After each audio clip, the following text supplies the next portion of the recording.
Welcome back. اس وقت ہمارے ساتھ اسٹوڈیوز میں موجود ہیں ایئر کموڈور ریٹائرڈ سید سجاد حیدر. سجاد حیدر صاحب، آپ نے آج ایئر بلو کا جو کریش ہوا ہے اس پہ کچھ لوگوں سے بات کی. آپ خود ایک ایکسپیرینس GDB پائلٹ رہے ہیں. آپ کے ایکسپیرینس میں کیا ہوا ہوگا؟ دیکھیے، اس وقت کچھ اوپینین دینا یا کوئی کسی قسم کا انالیسس دینا میں اپروپریٹ نہیں ہوگا بالکل، کیونکہ جو فیکٹرز ہیں which have led to the accident, جن کی وجہ سے ایکسیڈنٹ ہوا ہے، وہ کچھ بہت عجیب واقعات ہیں. تو یہ جب تک بلیک باکس نہیں ملے گا، جب تک پروفیشنل لوگ اس کی انکوائری جو ہے اس کو پروفیشنلی اور ایمانداری سے اس کا جواز نکال سکیں گے کہ کیا وجہ ہے اس ایکسیڈنٹ کی. اچھا کموڈور سجاد صاحب، ہماری کچھ لوگوں سے بات ہوئی، کچھ ذرائع سے بات ہوئی. انہوں نے کہا کہ 9:01 پہ پائلٹ کا پہلا رابطہ قائم ہوا ایئر ٹریفک کنٹرول اسلام آباد کے ساتھ، اور اس نے کہا کہ وہ لینڈ کرنا چاہ رہا ہے رن وے. انہوں نے مانگی visual approach for landing at runway 12. یہ رن وے 12 کیا اور وہاں پہ انسٹرومنٹ لینڈنگ سسٹم لگا ہوا ہے یا نہیں؟ یہ تو میں نہیں جانتا، لیکن میں حیرانگی کی بات یہ ہے کہ اس پائلٹ کو معلوم نہیں، کیونکہ پائلٹ جب کسی ایک جہاں سے ٹیک آف کرنے سے پہلے جس ڈیسٹینیشن پہ جا رہے ہوتے ہیں تو ان کو اس ڈیسٹینیشن کی ہر ایک چیز کا پتہ ہوتا ہے. وہ تو ٹیک آف نہیں کرتا، اس کو ATC کلیئرنس نہیں دے گی. اس کو پتہ ہے کسی پاس یہاں پہ کیا ایڈ ہے، کیا ویدر ہے، کیا اس کے minimum landing what you call limitations ہیں، اور باقی ہر قسم کی جو جیوگرافیکل اینڈ ادر کیریکٹرز جو ہیں اس کو سب پتہ ہونے چاہیے. تو پائلٹ کو یہ کیوں نہیں معلوم تھا کہ 12 پہ ILS ہے یا نہیں؟ ویسے یہ ہے کہ آپ کو پتہ ہے کہ چکلالہ ایئر فیلڈ جو ہے it's a downgrade airfield. It is not a first rate airfield. It lacks. اس کو ایک کموڈور سجاد صاحب ہم کہتے ہیں Benazir Bhutto international airport. ایسے انٹرنیشنل ایئرپورٹ دنیا میں اور کہیں بھی موجود ہیں جہاں پہ انسٹرومنٹ فار لینڈنگ بھی نہ ہو؟ اس ہمارے جیسے ملک کی سیاست جو ہے وہ کہیں اور میرے خیال میں نہیں ہے. وہ اس لیے یہ صرف اسی جگہ پہ یہ ہو سکتا ہے کہ اس کو انٹرنیشنل ایئرپورٹ. بہرحال اتنی مدت سے اس ایئرپورٹ پہ جہاز آتے ہیں، لینڈ کرتے ہیں، لیکن یہ ہے کہ لمیٹیشن ہے. میں نے خود ایکسپیرینس کیا ہے برٹش ایئر ویز میں. بہت خطرناک قسم کی لینڈنگ پائلٹ نے کی. اس کو کوئی جواز نہیں تھا اس دن کہ وہ لینڈ کرنا چاہیے تھا، اس کو ڈائیورٹ کرنا چاہیے تھا. تو یہ پھر پائلٹ کے اوپر بھی ہوتا ہے. لیکن یہ ہے کہ final authority is the year traffic control officer. جب ایئر ٹریفک کنٹرول سے ہمیں پتہ لگا ہے کہ ایک میسج جو دیا گیا پائلٹ کو کہ you will not be vectored for 12 due to poor visibility. Vectoring کیا چیز ہوتی ہے؟ Vector just means to give you a direction. اب ویکٹر تو ایئر ٹریفک کنٹرول نہیں دیتا، کیونکہ یہ کوئی پرانے زمانے کی وہ ریڈیو کیا کہتے ہیں لیٹ ڈاؤن تو نہیں ہو رہا ہے، انسٹرومنٹ لیٹ ڈاؤن. یہ تو بہت ہائی ٹیکنالوجی ایئر کرافٹ ہیں، اس کے پاس ILS ہے. ویکٹرنگ یا تو ریڈار کرتا ہے ویکٹر، اسی یا تو ریڈار ویکٹر کرتا ہے کہ آپ فلانے ڈائریکشن میں فلانے اس کے اوپر آئیں. لیکن یہاں تو وہ اس کا سوال ہی نہیں پیدا ہوتا تھا. یہ تو پائلٹ جو ہے یہ ہر صورت میں ILS کے اوپر ILS اپروچ کر رہا ہوگا. ILS کا مطلب instrument landing approach. Instrument landing system تو اس کو بتا دیا گیا کہ یہاں پہ نہیں. ویسے انسٹرومنٹ لینڈنگ سسٹم آتا کتنے کا ہے؟ ہم کیوں نہیں لگا سکے 60 سالوں میں اسلام آباد ایئرپورٹ پہ؟ نہیں ہے تو ضرور وہ رن وے 30 کی سائڈ پہ لگا ہوا ہے. لیکن ہو سکتا ہے کہ یہ ایک رن وے کے اینڈ پر ہو 30 کے 30 کے اوپر. اگر وہ 30 پہ ہے تو اس کا مطلب ہے کہ پائلٹ کو 30 پہ لینڈ کرنے کے لیے تو وہ آ سکتا ہے 200 فٹ کی بلندی تک. لیکن اس کو پھر 200 فٹ کی بلندی پہ اس کو پھر ویژول کانٹیکٹ رن وے سے ہونا چاہیے، ورنہ ILS کو وہ ابنڈن کر دیتا ہے. اب میں چونکہ یہ نہیں جانتا کہ ILS کہاں پہ لگا ہوا ہے، اس لیے میں اس پہ زیادہ. رن وے 30 پہ جو ہمیں کنفرم ہوا ہے 2-3 ڈفرینٹ ذرائع سے، آفیشیل سے بھی، کہ رن وے 30 کی سائڈ پہ، اور چونکہ یہ لینڈنگ ہونی تھی رن وے 12 کی سائڈ سے، وہاں پہ ILS نہیں ہے. اور جو میسج ان کو دیا گیا وہ یہ کہ بھی کہ آپ سرکلنگ اپروچ لیں اور اس پہ آئیں، اور ان کو کہا گیا کہ آپ لیفٹ ٹرن کریں، اور لیفٹ ٹرن کرنے کی بجائے، اور یہ ایک سائڈ کا ورژن ہے جو year traffic control, radar, ground controllers ہیں جن سے ہماری بات ہوئی ہے، وہ کہہ رہے ہیں کہ انہیں لیفٹ ٹرن کرنے کا گیا اور پائلٹ نے رائٹ ٹرن کیا and he started heading in a different direction.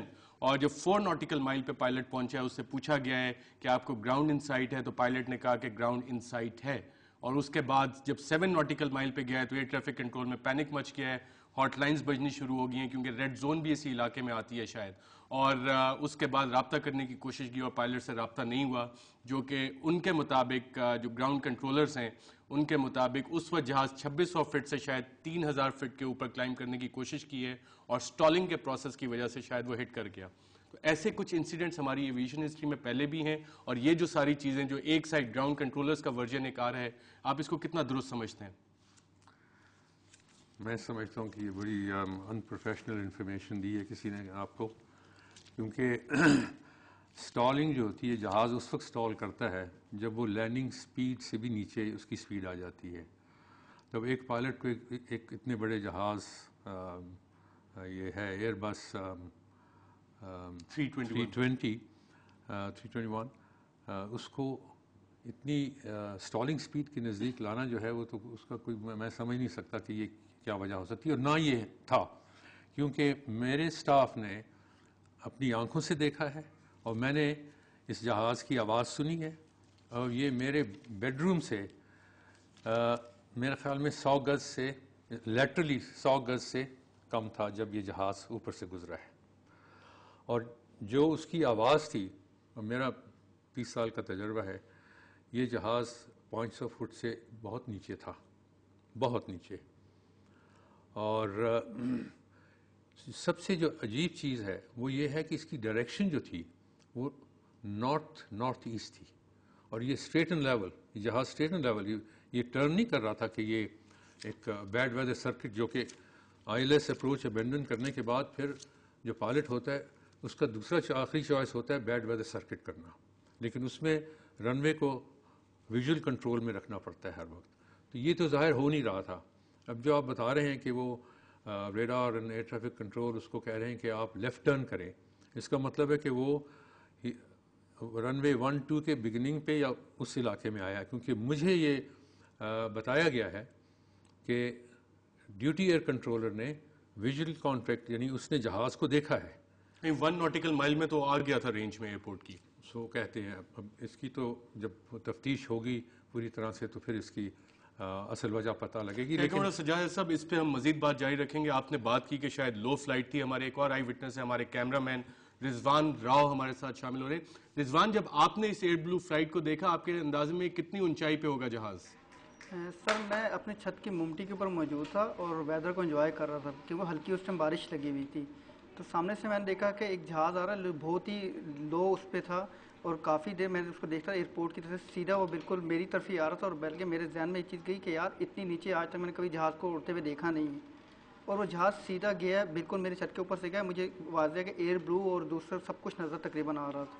اس کے بعد جہاز بریوری کی طرف گیا اور تھوڑا سا نیچے کی طرف, اس کے بعد تھوڑا سا جہاز کو اٹھانے کی کوشش کی اور سیدھا پہاڑیوں کے آگے فوگ تھی, جو بادل یعنی کہ بالکل ویدر خراب ہوا تھا اس ٹائم. اور اس کے بعد جہاز جا کے اس پہاڑی کے ساتھ ٹکرا کے اور نظر آنا بند ہو گیا سب کچھ. تو اسی ٹائم میں نے بلکہ اپنے آفس رابطہ کیا اور ان کو میں نے بتایا رائٹ. بہت بہت شکریہ آپ کا رضوان. ایک منٹ, سجاد صاحب آپ نے یہ بات سنی, ہمارے کیمرہ مین جو کہ خود آئی وٹنس ہیں, آپ نے اپنے اسٹاف کا بتایا کہ انہوں نے بھی دیکھا لو فلائٹ پہ. جو ہمیں انفارمیشن دی جا رہی ہے جو کہ ریکارڈ پہ موجود ہے بقول کچھ افسران کے, کہ 2600 فٹ اس وقت اس کی ہائٹ تھی ایئر کرافٹ کی, just moments before the impact. اور پائلٹ کا جو لاسٹ ریکارڈ ہوا ہے ہائٹ, دیٹ واز 3000 فیٹ. غلط ڈیٹا ریکارڈ ہو سکتا ہے؟ یہ تو آپ وہی بتا سکتے ہیں, لیکن چونکہ میں نے اپنے کانوں سے آواز سنی ہے جہاز کی, اور مجھے پتہ ہے کہ جہاز 1500 فٹ پہ کیا اس کی آواز تقریباً ہونی چاہیے, اور 3000 فٹ یا 2600 فٹ پہ کیا ہونی چاہیے.